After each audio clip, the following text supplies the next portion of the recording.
Hola chicos, ¿cómo están? Mi nombre es Miguel y el día de hoy voy a mostrarles cómo resolver el taller 7 en su franja 1. El primer problema me habla de un triángulo rectángulo en C, ABC, ¿ya? Y me dicen que M es el punto medio de AB, es decir, de su hipotenusa. Muy bien, además de eso me dan que AM vale 5 y me dan que MN vale 3.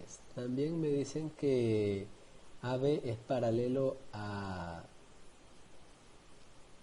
Perdón, que MN es paralelo a BC, con lo cual aquí también deberían haber 90 grados.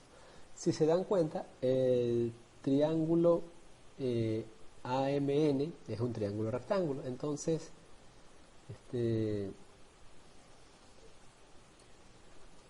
por Pitágoras, en el triángulo AMN podemos concluir que AN debe ser igual a la raíz cuadrada de 5 al cuadrado menos 3 al cuadrado, lo cual queda igual a 4. Entonces, sabemos ya que AN es igual a 4. Por otro lado, si es que este ángulo lo llamamos alfa, obviamente el ángulo CBA será igual a 90 menos alfa. Esto se debe a que la suma de los ángulos internos en un triángulo tiene que ser 180 grados. Entonces tendríamos el ángulo alfa, el ángulo 90 y este ángulo que falta. Entonces lo más sensato es que valga 90 menos alfa. Ojo, podemos realizar este mismo razonamiento en el triángulo AMN. Es decir que este ángulo también va a valer 90 menos alfa.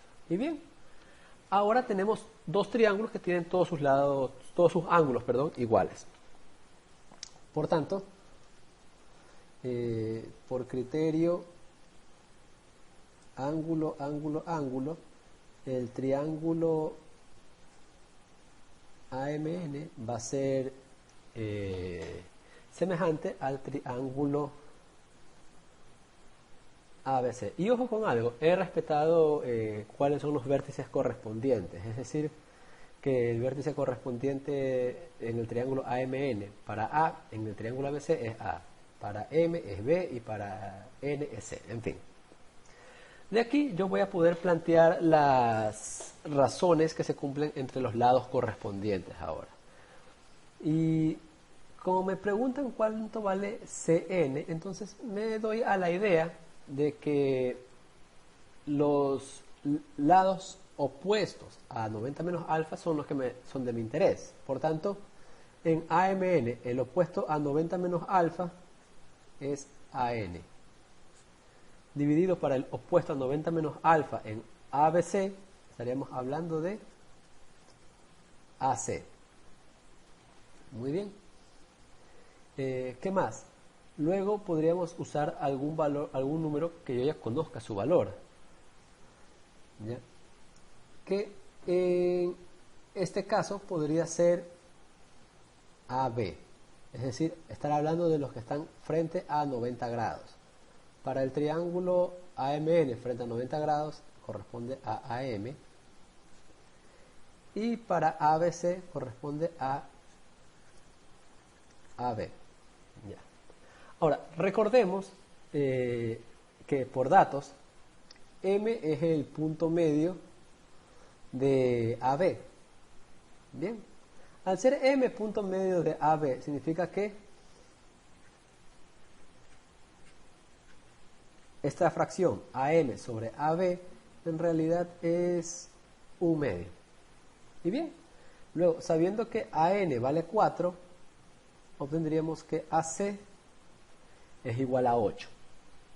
Y si AC es igual a 8, es obvio darse cuenta que CN no es más que AC menos AN, que ya tenemos su valor.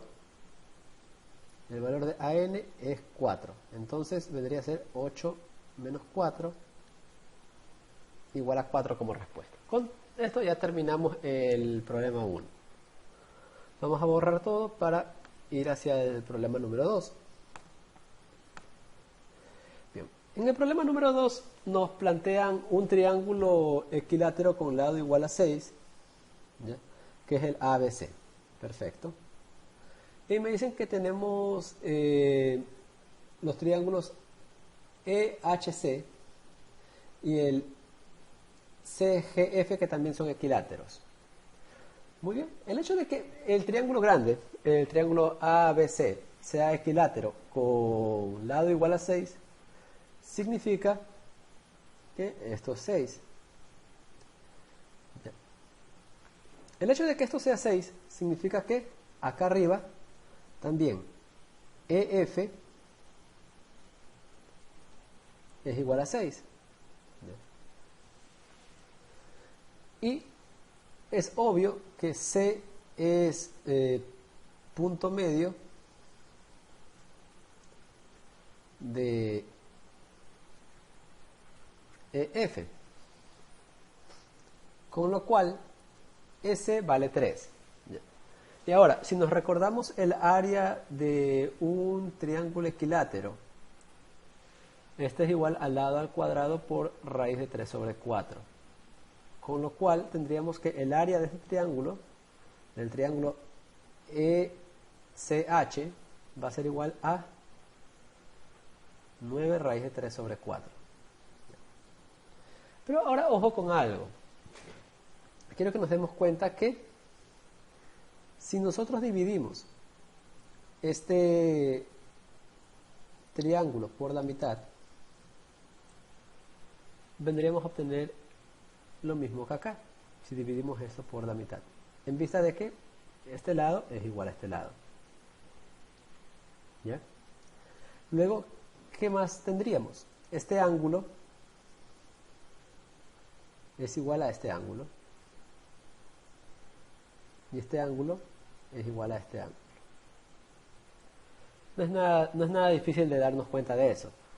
Veamos, por ejemplo, esto es 60, entonces obviamente este ángulo de aquí es 30. Si este es 60, porque es un triángulo equilátero y esto es un ángulo recto, obviamente este ángulo vale 30. Por tanto, en realidad lo que yo tendría aquí son dos mitades de mi triángulo equilátero SH, con lo que fácilmente podríamos ya terminar el problema diciendo que el área sombreada va a ser 2 veces el área del triángulo equilátero, lo cual termina siendo 2 por el valor que se obtuvo anteriormente, que era 9 por raíz de 3 sobre 4, lo cual viene a ser un 9 raíz de 3 sobre 2 unidades cuadradas. Y con esto se concluye el segundo problema. Bien. Ahora busquemos ya el último problema de esta franja. El último problema de esta franja está aquí. Si nosotros nos damos cuenta, al rotar esto en el eje X, perdón, déjenme poner el lápiz ahí, al rotar esto sobre el eje X, ¿qué vamos a obtener? Vamos a obtener, con respecto aquí, un cilindro. Por tanto, vamos a ir escribiendo el volumen. Debería ser igual al volumen de un cilindro, ¿ya? Que va a rotar, digamos, con un radio R. Llamémosle a este radio. ¿Qué más? Tendremos un cono truncado que se va a formar por el trapecio CDE, pongámosle este nombre F, más el volumen de un cono truncado. Pero obviamente, como también gira la circunferencia, se va a formar una esfera. Entonces hay que restarle finalmente el volumen de la esfera. Nada del otro mundo, ahí terminaría mi problema. Bien, vamos reemplazando y ver qué se puede obtener. El volumen del cilindro, bueno, si es que esto es R, vamos a llamarle a esto R pequeño. Bien. El volumen del cilindro vendría a ser pi por el radio al cuadrado, que ese sería el área de la base, y por la altura correspondiente, que en este caso podemos darnos cuenta que es 3 unidades. Entonces pi por radio al cuadrado y por 3. Ese es el volumen de todo el cilindro que se me forma. Luego viene el volumen del cono truncado. El volumen del cono truncado es 1/3 de pi, ¿ya?, por la altura que tiene este cono truncado.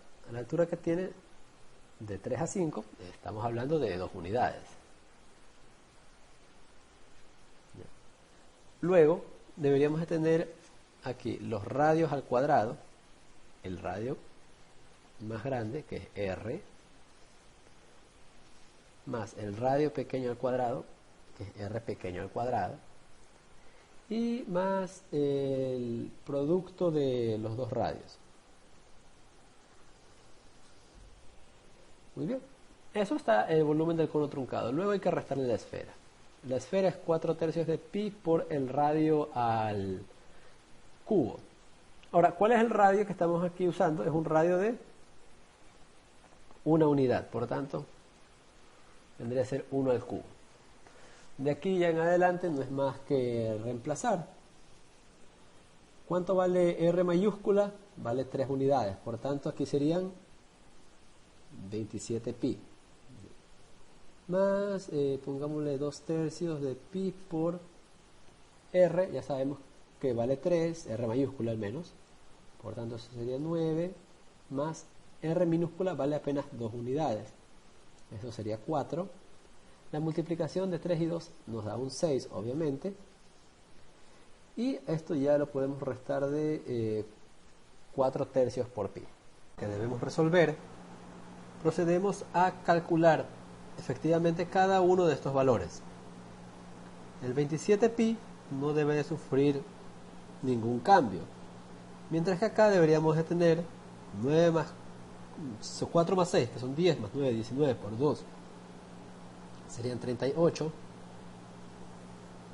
pi dividido para 3 y finalmente menos 4/3 de pi. Si colocamos todo sobre 3, ¿qué obtendremos? Obtendremos por un lado 81 pi más 38 pi y menos 4 pi, dando esto como un resultado total 119 pi menos 4 pi. Todo esto dividido para 3. Lo cual a la final se transforma en 115 pi sobre 3 unidades cúbicas. Con lo cual culmina nuestro taller.